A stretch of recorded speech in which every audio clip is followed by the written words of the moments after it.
I had just raised the dessert to my mouth when I saw the cops swarming outside. I scanned the place quick, only an elderly couple and 2 kids at the counter. That's when it hit me. They were here for me. I didn't panic, just laid some cash on the table, flattened my hands on the surface. 3 seconds later, 2 officers burst through the door. Police! Don't move! Don't move! Don't move! Don't move! Sure, I could have taken them both out without breaking a sweat, but I stayed still, not because I was scared. He'd just arrived in this town. Figured to play along, see what kind of game they ran here. At the station, they booked me. Female officer asked for my name. I didn't say a word, just looked around, studying the room, the layout, the people, the flow of it all. That rubbed the fat chief the wrong way.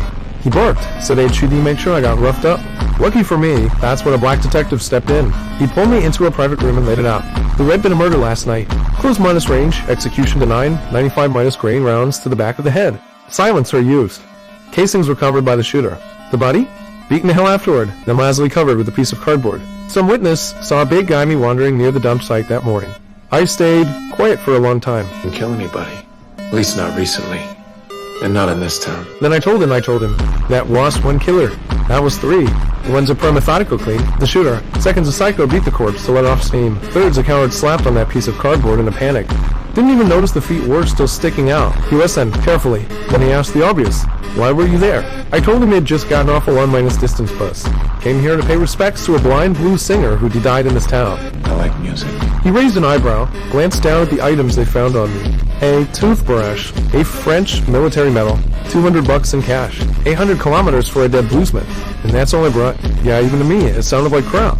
So until they could verify my alibi, he had me locked up. But then they found something, a phone number tucked inside the dead man's shoe. That number led them to a banker, named Paul. At first, Paul claimed he knew nothing. Then he looked out the window and saw the black sedan parked across the street. His face drained of color. Breath caught in his throat before the detective could even finish explaining the case.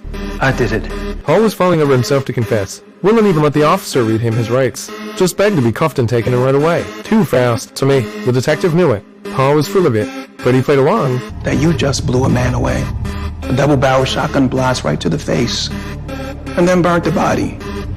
Yes, I did. Even the female officer picked up on it. The guy was clearly a fall guy. But hey, if someone wants to rot behind bars, who were we to stop them? With a new suspect in custody, the detective said I was free to go, but I didn't budge. He tried to let me off easy. No. Excuse me? Not until you let these zip ties come off.